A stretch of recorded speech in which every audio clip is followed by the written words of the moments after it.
ايه ده؟ ايه ده؟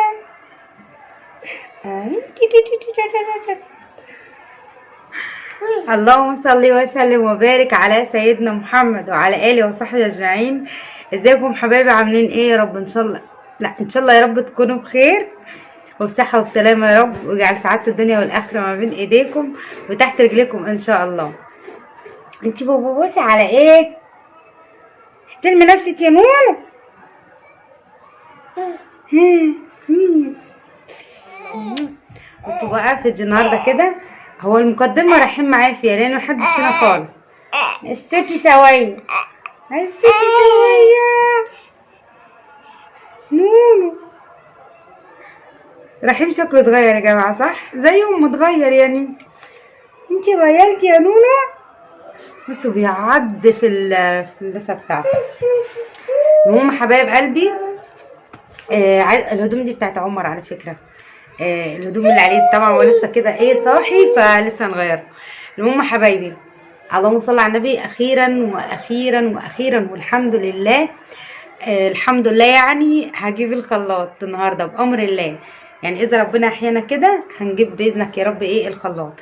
فان شاء الله باذن الله هنروح كده مع بعض، نروح مع بعض كده نشوف بقى الاسعار ايه الجديده، طبعا الاسعار الجديده اللي نازله والكلام ده كله، ونشوف انا هرسى على نوع خلاط ايه، لان انا في دماغي نوعين اتنين. هنشوف مع بعض في الفيديو ان شاء الله. ويلا بينا نتكل على الله. بس قبل ما نمشي بقى وقبل ما اختم معاكم الحته دي، متنسوش بالله عليكم تحطوا لي لايك على الفيديو، واللي مش مشتركه في القناه تشترك وتفعلي كده الجرس عشان يوصلك كل جديد بامر الله. ويلا بينا على يعتبر الجوله ونشوف الاسعار والعروض ايه اللي نازله. بالمناسبه ان شاء الله باذن الله هحاول كده اروح رنين، ولو ما لقيتش حاجه عجبتني في رنين ممكن اروح يعني اي برضو فرع تاني يكون في عروض، لان انا عايزه اجيبه في عرض، يعني فاهمين لازم يكون في العرض وربنا يسترها. ويعني بدل ما اروح اجيب خلاط ممكن اجيب ميكرويف اللي هو انتوا فاهمين. بس بصراحه الخلاط ليه اهم دلوقتي حاليا. يلا بقى عشان الصوت والناس والكلام ده كله، نمشي مع بعض ونشوف بقى انا جبت ايه في الاخر. يلا اقول لهم باي باي يا نونو، وباي يا توكا. يلا باي يا هم، باي.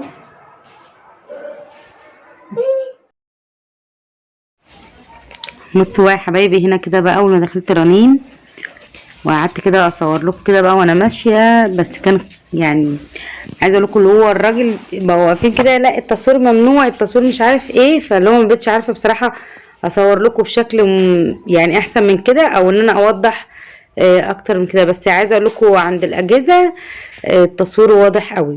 هنا طقم الطاول دي عجباني قوي قوي، وكانت اسعارها بقى من 400 و300 و200 والكلام ده كله. كل بقى اللهم صل على النبي، كل طقمة التوابل اللي هي الصيني دي يعني ابتدائيا كده من 750 ويعني 700 و840. الحاجات التركي دي كانت عامله 840، اللي هو زي الاسمر والابي والبامبا اللهم صل على سيدنا محمد. بصوا كلهم ايه 840، اللي هي الحاجات اللي هي شبال التركي دي وكده. كان في بقى كمان طقم كده فوق عامل اللهم صل على النبي 1200، اللي هو ده اللي انا يعني صورت لكم ووريته لكم ده، فاهمني؟ فبجد اسعار مهوله يعني، فالله المستعان ويعين كل واحده يا رب. يا رب هتجهز بنتها ربنا يعينها. طبعا كان يوم الثلاث ويوم الاربع كان عروض على الاجهزه الكهربائيه بس بصراحه انا لما رحت ما كانش في يعني كان في اجهزه معلاش عروض، وكان في حاجه ادوات ورفايع عليها عروض، يعني ما كانش زي ما هم قايلين بصراحه في الابليكيشن وكده. هنا بقى نزلت القسم اللي هو بتاع الاجهزه، وكان اول حاجه قابلتني على السلالم كده زي ما انتم شايفين الدفايات، في اللي عامله 700 وحاجه و800 وحاجه وكان كلها اسعار.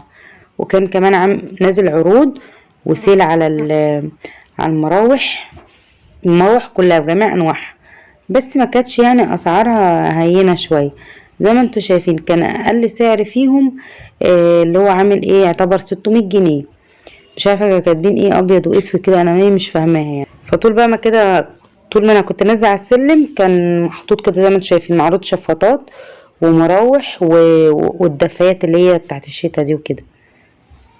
دي كده كانت طول السنة. وكان بصوا شايفين المروحة دي عاملة يعتبر 450 جنيه برضو، مش وحشة والله، سعرها حلو، بس مش عارفة كان نوعها هي ايه.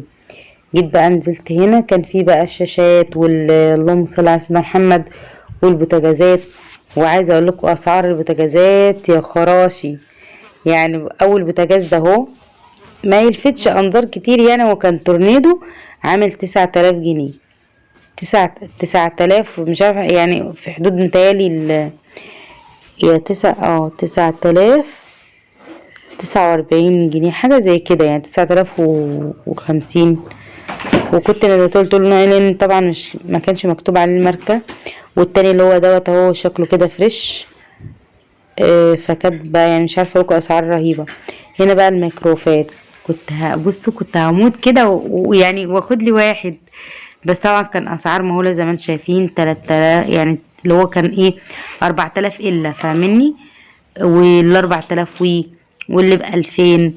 فكان في انواع طبعا كتير. وانا كنت قلت لا اجيب يعني نوع، يعني اجيب نوع حلو، يا اما مثلا ايه الواحد يعني ما يجيبش فاهمني. فقلت كمان ايه فريش كويسه مثلا، ونوعها كويس وسعرها كويس، لان انا عندي البوتاجاز فريش وكان حلو. اللهم صل على نبينا. برضه اسعار العجانات، ومش كل العجانات طبعا اسعارها واحده، طبعا تختلف في الفئه الصغيره اللي هي القليله، وفي الفئه العاليه وهكذا. يعني ده بصوا عجان وخلاط ومفرمه لحمه، ده عامل يعني 3000 جنيه يعتبر. فانا بحس الحاجات اللي بتبقى وهو 1000 ومبيني و200 واط.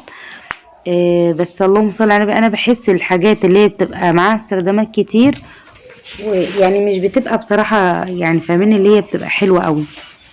فاللهم صل على سيدنا محمد. دي كده كان اسعار بقى محضرات الطعام بجميع انواعها. كان في حاجات كتير طبعا انا مش عارفة الانواع دي ايه. ودي كبة الكبة دي فريش اهي، عاملة 1400 متهيألي هي كبة بس. مش عارفة دي كانت كام واط بصراحة ساعتها. وكان بقى منزلين عروض على الكاتل والخلاطات، حاجات كتير طبعا. ده كام واط ده اللي هو ب619؟ بس هو في منه نوعين، نوع بكبة واحدة تقريبا ونوع بكبتين. لا ما انا عايزه اللي هو بمطحنتين. مطحنتين 150 واط. لا انا عايزه المونوليكس الاصلي. معلش يا عم هناك بس ده اغلى من الرقم اللي انت قلتي عليه. ده عامل كام؟ 26 ده عامل 2300 2400 بالظبط. لا بس في اللي هو التاني المونوليكس اللي هو عامل 1550 وكنت لسه شاريه امبارح. دي كبة بخلاط ودي كبة بخلاط. يعني ده كده الاثنين. المنتج اللي انت بتدوري عليه دوت للاسف مش موجود. لا ما هو دوت انا.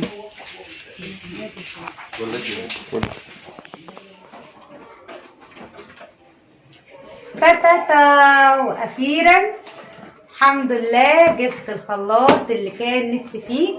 يعني انا ما كنتش بصراحه بدور على شكل ولا مثلا على يعني حاجات متعدده فيه، قد ما انا بدور على خلاط يكون الموتور بتاعه حلو ويقضي لي غرضي ويعيش معايا ان شاء الله.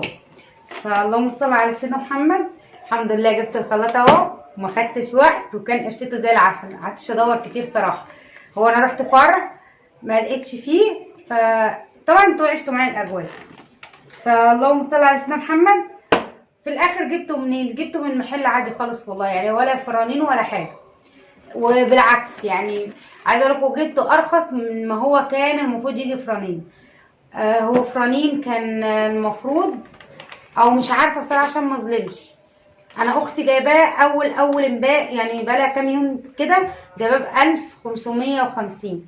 لا الحمد لله انا دوت جبناه ب 1450، يعني في فرق سعر 100 جنيه. طبعا احنا فاتحينه هناك بس عشان نجرب الموتور، والحمد لله طلع شغال وزي الفل. تعالوا بقى كده نفتحه كده مع بعض ونسمي الله ونشوف بقى كده مع بعض. عايزه اقول لكم قلبي طاير طاير طاير طير كده.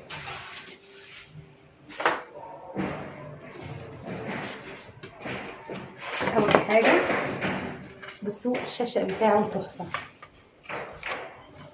يعني بجد بجد تحفه. استنى عايزه سلام مين بصوا بقى انا كده قربت لكم الكاميرا. اول حاجه اقفل الباب يا توت. عايزه بس اوريكم ايوه كده. بصوا الشاشه بتاعه تصميمه حلو، تحس ان هو مربع كده مش مدور يعني، فاهمني؟ التصميم بتاعه حلو وعجبني الحمد لله يعني، وخامته جميله يعني بصراحه. هي بصوا السره دي كده ما كانتش راكبه، محمد هو اللي ركبها عشان نجربها. ودي كده استنوا افتكر بس كده عشان حاجه تبقى واضحه قدامكم. هو كده تمام. اللهم صل على سيدنا محمد.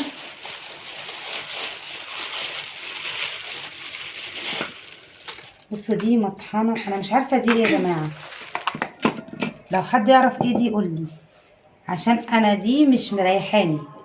شايفين السلاح بتاعها عامل ازاي؟ يعني السلاح بتاعها شكله غريب يعني بجد، تبقى واكسه لو دي المبشره اللي بيقولوا عليها، لان انا كان نفسي 2 مطحنه، واحده للسكر كده شخصها للسكر، واحده للتوابل يعني. فصدقوا انا نسيت اصلا اخد بالي من الحته دي، يا دي النيله عليا، دي شكلها مبشره، مش عارفه ايه بصراحه يعني، تصميم ما يعلم بالله ربنا لو دي كده مبشره يعني. دي بقى بتاعت التوابل معروفه، سلاح التوابل اهو، شايفينه؟ انا لسه مجربتوش، بس انا اختي جايباه بقالها سنين ومجرباه، اختي الكبيره، فبتشكر فيه جدا جدا جدا. فاللهم صل على سيدنا محمد. هو بيجي بس الخلاط شفشق و2 مطحنه كده تمام زي ما انتم شايفين اهو. وده غطا الخلاط، الغطا بتاعه كمان انا مش عارفه هو غريب كده ليه، انا المفروض ان هو كده بيتركب على ما اظن. هما هنا حتى بصوا كاتبين هنا الارشادات. الساعه الخلاط ده الساعه بتاعته هو 700 واط، 700 واط تمام. معهوش اي حاجه في الحياه غير هما الحاجات اللي جايه معاه دي بس. شيل كده الكرتونه ده كده. اللهم صل على النبي. الشفشق بتاعه والخلاط ب2 مطحنه. طبعا ايه هنستعرف على الحاجات دي، هتعرف عليها معاكم يعني. بيقفلوا اللمبه دي. فبصوا بقى معلش انا بصور بقى معاكم واللي داخل واللي خارج واللي جاي واللي رايح، فالدنيا مدربكه اهو يا حبايب قلبي. كده خلاص ده كده بيبقى زي ما قلت لكم، هو مش جاي معاه الا هما دول بس، شفشق 2 مطحنه. وده الساعه بتاعته زي ما قلت لكم كده، هو 700 واط، فيعني حلو مش وحش، هيقضي لي غرضي بامر الله. هو نظام بكره. طبعا احنا هنجربه مع بعض، لان انا عندي فلفل وعندي حاجات عايزه تتطحن والكلام ده كله، فهنجرب كده مع بعض بقى ان شاء الله. ودي اللي مضايقاني قوي، مضايقاني جدا فوق ما تتخيلوا. استنى كده اما اشوف ايه لازمتها دي.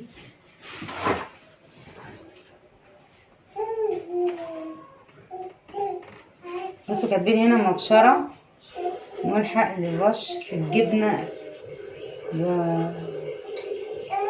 جبنه بارميزان، جوز الهند، او المكونات الصلبه الاخرى خلال خلال ثواني. ما تصدقوا يا جماعه، بس يا رحيم لعب اخوك يا ماما. دي طلعت يا جماعه مبشره، معرفش هتبقى لها فايده ولا لا. فبالله عليكم اللي جاب الخلاط ده واستعمله وحس ان هي لها فايده، تعالى يا رحيم تعالى هاتيه، وحس ان هي لها فايده يعرفني، لان انا بصراحه كبشر جبنه وبتاع يعني بصراحه حاساها مش حاجه كويسه يعني. المفروض كانوا عملوها 2 مطحنه، مش عارفه ايه الفكره في كده يعني. بس كده يا جماعه، زي هو ده كده الخلاط اللي انا اشتريته. زي ما قلت لكم سعره كان عامل 1450.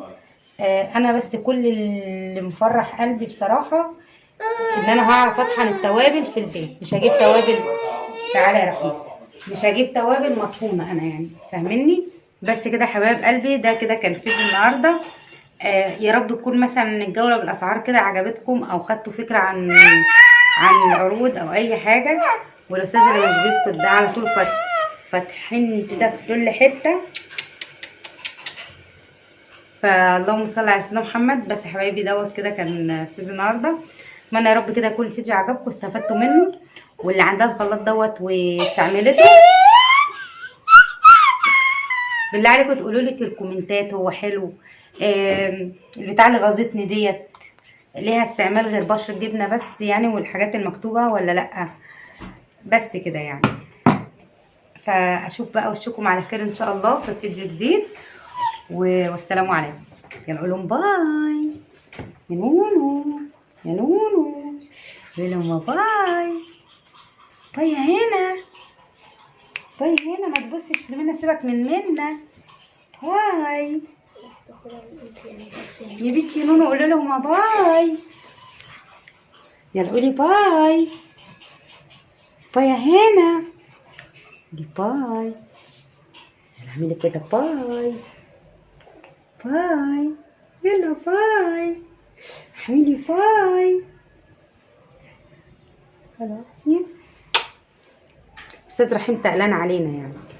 يلا حبايبي اشوفكم على خير. والله ما عايزه اقفل معاكم الكاميرا ان شاء الله باذن الله. بصوا ان شاء الله ابقى افتح معاكم لايف كده. نفسي افتح بس يا ولاد توقعوا التليفون يا ولاد، خليني اختم الفيديو. هبقى افتح ان شاء الله معاكم. في اعتراض على اللايف. في اعتراض على فتح اللايف. لا احنا نقفل بقى مع الناس ونشوف الموضوع ده نحله سوا يا اسطى. صح يا اسطى؟ يا اسطى، يا اسطى، يا اسطى. يلا حبايبي، السلام عليكم.